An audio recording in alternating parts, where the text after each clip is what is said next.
નમસ્કાર, હું છું ભૂમિત જાની. આપ જોઈ રહ્યા છો સત્યાર્થ મંથન. આમ આદમી પાર્ટીની મોરબીની સભાની અંદર જે લાફાવાળી સામે આવી તેને લઈને હવે રાજનીતિ ગરમાઈ ચૂકી છે અને આ બધા જ વચ્ચે આક્ષેપ પ્રતિ આક્ષેપ પણ શરૂ થઈ ચૂક્યા છે. ઈસુદાન ગઢવી દ્વારા વિડીયો મૂકીને એવી સ્પષ્ટતા કરવામાં આવી કે જે પ્રશ્ન પૂછનાર વ્યક્તિને લાફો મારવામાં આવ્યો તે વ્યક્તિ આમ આદમી પાર્ટી સાથે જોડાયેલા નથી કે આમ આદમી પાર્ટીના કાર્યકર્તા નથી.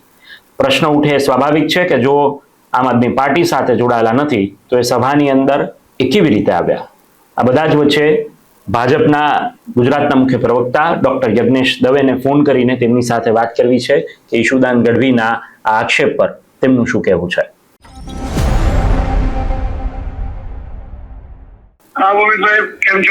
બસ એકદમ મજામાં. નમસ્કાર સાહેબ.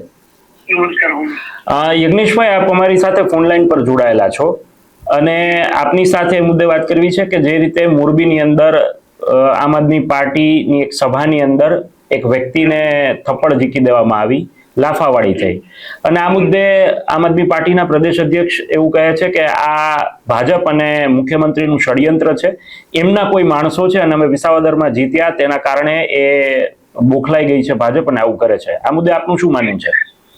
પહેલી વસ્તુ કે વિસાવદર કે પહેલી વખત જીત્યા નથી એ લોકો.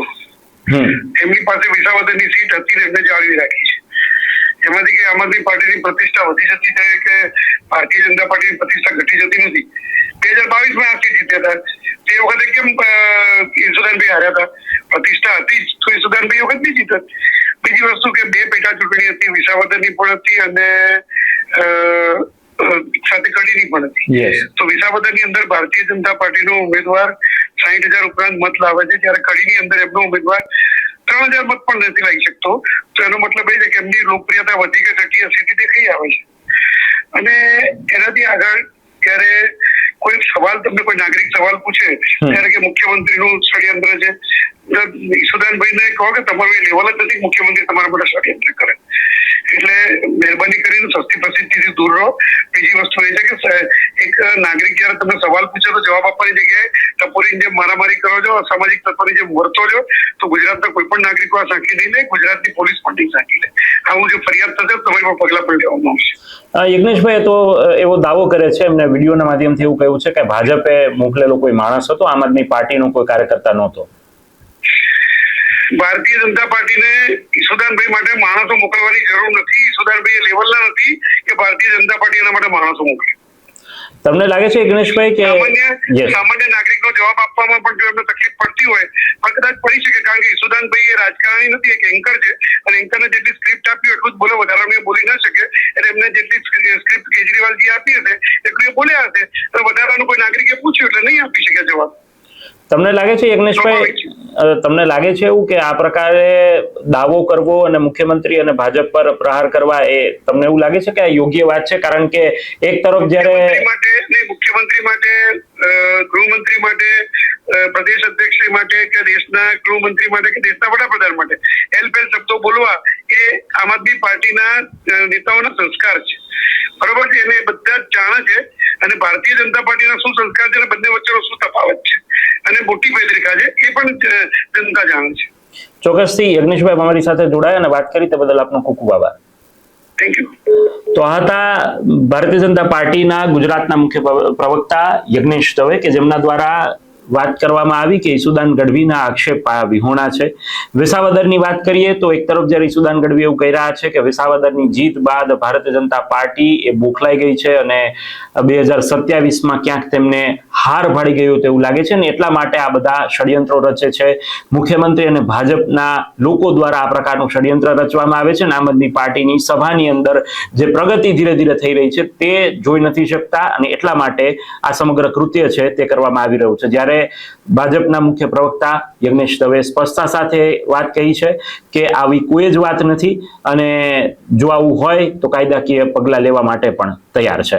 ખેર, રાજનીતિની અંદર આ પ્રકારના કહેવાય ને કે કૃત્ય ચાલતા હોય છે. કોઈ વ્યક્તિ કોઈ પણ પક્ષના કાર્યક્રમની અંદર, સભાની અંદર જઈને જ્યારે આ પ્રકારના સવાલો પૂછે ત્યારે સ્વાભાવિક રીતે નથી ગમતું હતું અને એટલા માટે આ પ્રકારના પ્રશ્નો ઉઠે સ્વાભાવિક છે. ખેર, આ તો રાજનીતિનો વિષય છે, પરંતુ ચર્ચા એ ચોક્કસથી થવી જોઈએ કે જ્યારે દિલ્હીની અંદર અમુક પરિસ્થિતિઓ સર્જાણી છે. દિલ્હીની અંદર આમ આદમી પાર્ટીની વિધાનસભા ચૂંટણીની અંદર કારમી હાર થઈ છે અને હારને લઈને જ્યારે કોઈ વ્યક્તિ સવાલ પૂછે તો એ સવાલ પર જવાબ દેવાવો જોઈએ. જો કે આખો ઘટનાક્રમ તમે જુઓ તો તેની અંદર એક વાત એવી પણ સામે આવે છે કે વ્યક્તિ સવાલ પૂછે છે, ઈસુદાન ગઢવી તેને જવાબ આપવાનો પ્રયત્ન કરે છે અને એ જ દરમિયાન કોઈ એક વ્યક્તિ તેને લાફો મારી દે છે.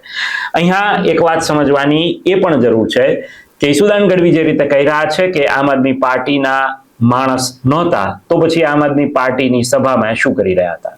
જો આમ આદમી પાર્ટીના સમર્થક હતા તો પછી એને લાફો કેમ ઝીક્યો? આ પ્રકારે કોઈ સાથે ગેરવર્તન કરવું એ કોઈ પાર્ટીના કાર્યકર્તાને કેટલું શોભે? ભલે અત્યારે એવો કહેવાય કે બચાવ કરવામાં આવી રહ્યો છે ઈસુદાન ગઢવી દ્વારા કે વ્યક્તિ એ અમારો માણસ નહોતો અને આમ આદમી પાર્ટીનો કાર્યકર્તા પણ નહોતો. તો સવાલ સ્વાભાવિક છે, જો આ જ જગ્યાએ ભારતીય જનતા પાર્ટીનો કોઈ કાર્યક્રમ હોત અને આમ આદમી પાર્ટીના કોઈ વ્યક્તિ ફોર એક્ઝામ્પલ આપણે એવું સમજી લે કે સવાલ પૂછ્યો હોત અને આવો ઘટનાક્રમ સર્જાત, તો સ્વાભાવિકપણે જે પાર્ટીનો કાર્યક્રમ હોય તેને એવું જ લાગે કે વિરોધી પાર્ટીના લોકોએ આવીને આ પ્રકારનું એક ષડયંત્ર રચ્યું છે. પણ જે કાંઈ થયું તેનાથી માહોલ ફરીથી ગરમાયો છે અને આક્ષેપ પ્રત્યાક્ષેપની રાજનીતિ તેજ થઈ ચૂકી છે. જે પણ થશે આ પ્રકારના અપડેટ્સ અમે તમને ચોક્કસપણે પહોંચાડતા રહેશું. સત્ય અને તથ્ય સાથે સમાચારો બતાવતા રહેશું. જેમને સવાલ પૂછવાના હશે તેમને સવાલ પણ પૂછીશું, પરંતુ અમે અમારો પત્રકારત્વ ધર્મ નિભાવતા રહીશું. ફરીથી મળીશું નવી વાત અને નવા મુદ્દા સાથે. ત્યાં સુધી રજા આપો. આપ જોડાયેલા રહો સત્યાત મંથન સાથે. નમસ્કાર. સત્યાત મંથનની યુટ્યુબ ચેનલ સબસ્ક્રાઇબ કરવાનું અને બેલ આઇકોન પ્રેસ કરવાનું, સાથે જ સત્યાત મંથનનું ફેસબુક પેજ લાઇક અને ફોલો કરવાનું અને ઇન્સ્ટાગ્રામ પેજ સાથે જોડાવાનું પણ આપ ચૂકશો નહીં. અત્યારે બસ આટલું જ. મને આપશો રજા. આપ જોડાયેલા રહો સત્યાત મંથન સાથે. નમસ્કાર.